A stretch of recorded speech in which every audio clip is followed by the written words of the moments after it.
naissance d'un génie. La petite ville était née depuis plus de 4 siècles déjà, quand l'enfant Telet poussa son premier cri. La ville était une bastide créée de toutes pièces au Moyen-Âge par le sénéchal du roi de France, Philippe III le Hardi, et l'abbé de Grand-Selve. Quant au nouveau-né, c'était un gros garçon de complexion robuste qui semblait prêt à entamer une longue vie avec son toupet de cheveux bruns sur une petite tête chauve. La mère et l'enfant se portaient à merveille. Sieur Dominique, premier consul de Beaumont, nageait dans la félicité. Son négoce était prospère, son fils venait de naître, nul ne pouvait se considérer plus heureux que lui. En ce jour du 30 octobre 1605, la halle monumentale, autour des tréteaux dressés à la hâte, où plusieurs tonneaux ont été mis en perce, se presse une foule d'assoiffés. C'est Sieur Dominique qui régale. Le voici justement, au milieu d'un petit groupe superbement vêtu, il se dirige à pas lents vers l'église destinée à abriter en cas de danger toute la population de la Bastide. L'abbé Pardeillan les attend auprès du baptistère de plomb, prêt à faire son office, puis à rédiger l'acte de naissance de l'enfant. Rien ne presse. En pareille circonstance, un minimum de solennité est requis. Tout en marchant, Sieur Dominique songe. Les légendes sont fertiles en augures annonçant des naissances extraordinaires.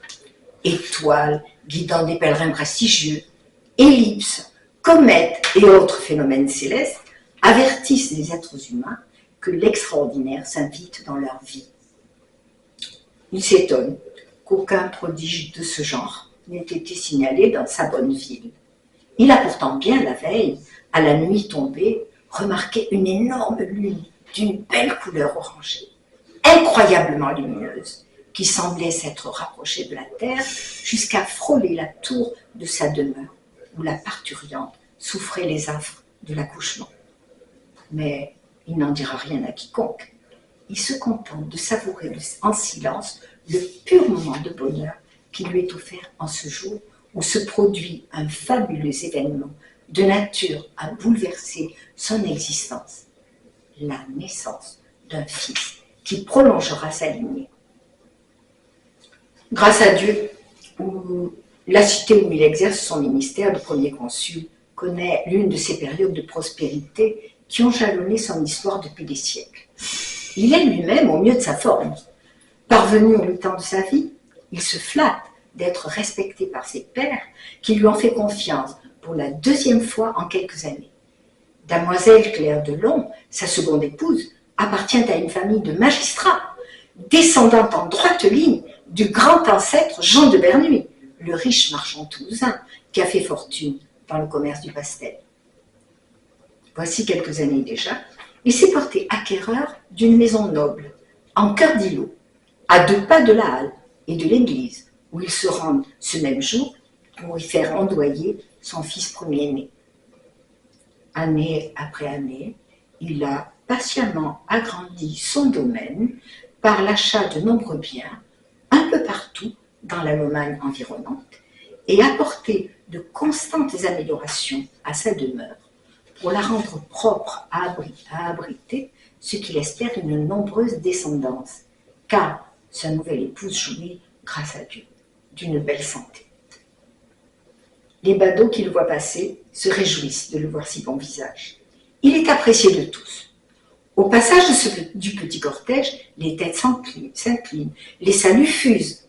Dans la cité, on est volontiers familier avec Sieur Dominique. Il est si compréhensif, si proche de ceux qui viennent prendre son avis ou le solliciter pour obtenir quelque avantage.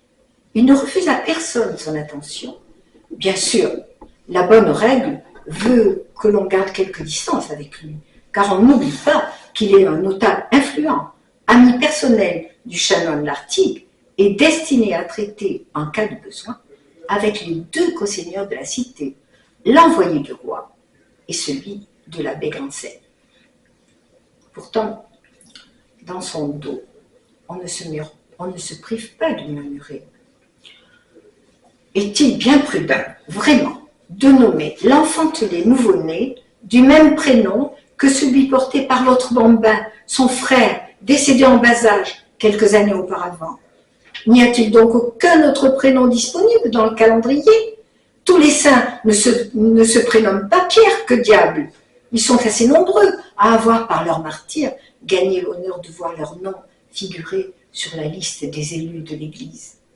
Alors, comment justifier que ce petit être, à l'aurore de sa vie, ait pu se voir affublé de ce prénom qui est peut-être maudit? À vrai dire, dans le cas présent, Sieur Dominique n'a guère eu le choix. 4 ans auparavant, pour le pauvre petit Pierre, premier du nom, trop vite décédé, le parrain et la marraine avaient été choisis à part égale dans les deux familles. La marraine, Jeanne Cazeneuve, seconde fille de Bertrand, marchand d'Esparsac, n'était autre que la sœur de sa première épouse, Françoise, de complexion fragile, qui avait mis 14 ans avant d'enfanter, puis s'était éteinte très vite après un second accouchement et la naissance d'une petite Antoinette, décédée à peine ondoyée. Quant au parrain, c'était Pierre, son frère, marchand, tout comme lui.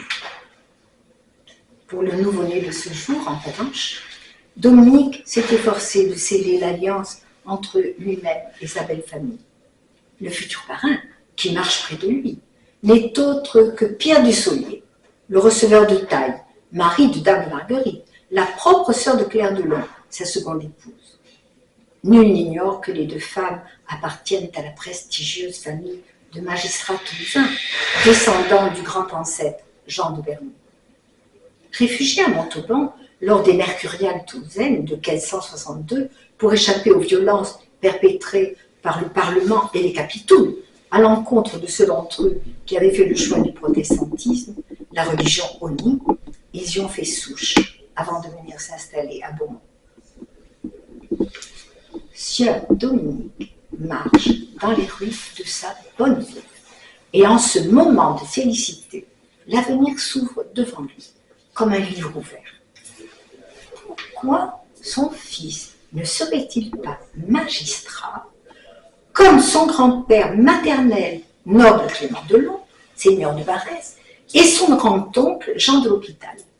Quand on appartient de par sa mère à une famille prestigieuse, on peut prétendre aux destinées les plus glorieuses. Le repère se fait fort d'offrir à son fils les meilleures études dans une université de renom.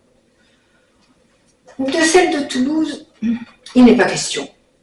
Les cousins Jean et Antoine, riches marchands installés dans cette ville, se font l'écho de la perte de notoriété d'une université si longtemps réputée, mais qui s'est endormie sur des lauriers désormais fanés après les guerres de religion du siècle passé.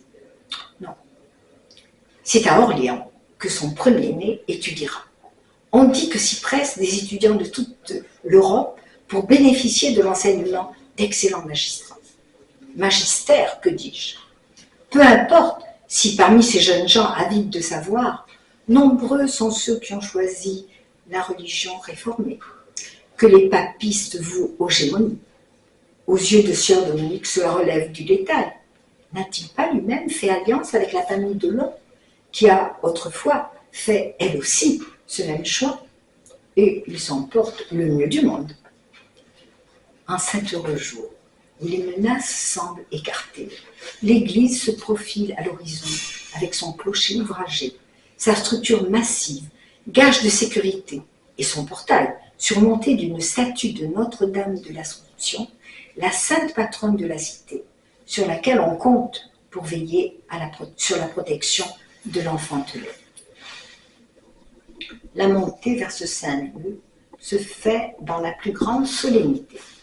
Sur le parvis, la foule des curieux s'écarte, livrant passage vers la nef, au petit groupe qui s'avance vers le baptistère de plomb, à l'entrée de l'église.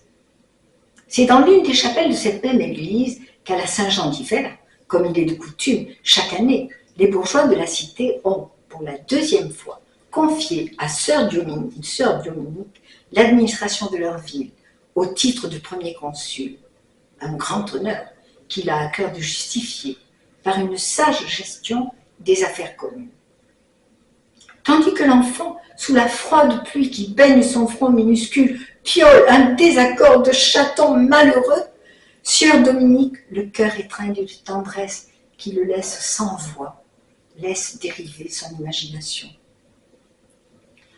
Et pourquoi diable les marchands ne seraient-ils pas capables d'enfanter des génies?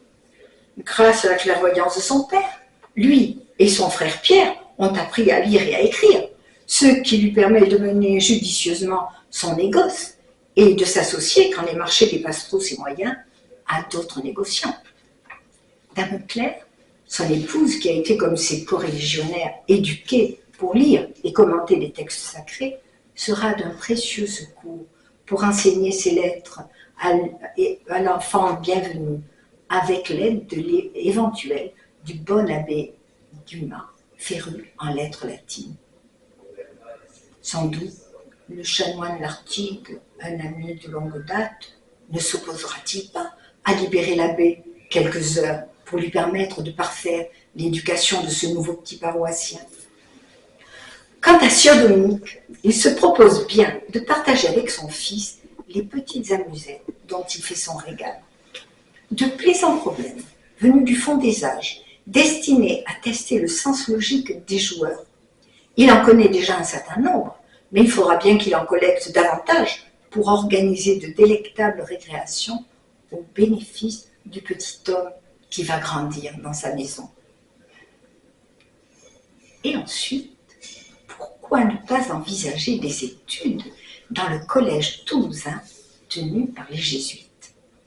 Ne dit-on pas que cet établissement prestigieux est installé dans l'hôtel particulier qui fut autrefois construit par Jean de Berruy, l'ancêtre de son épouse? Comment ne pas voir là un signe en faveur de ce nouveau-né sur lequel reposent les espoirs de la famille? À ce propos, Sieur Dominique se souvient qu'au siècle précédent a été publié un ouvrage de mathématiques analysant les meilleures conditions pour que les marchands puissent passer avec d'autres négociants et des marchés équitables. Il sera bon qu'il se procure cet ouvrage. Lorsque l'enfant aura grandi, il aura sûrement à cœur d'en prendre connaissance. Plus tard d'ailleurs, s'il fait carrière. Et qu'est-ce qui pourrait bien l'en empêcher?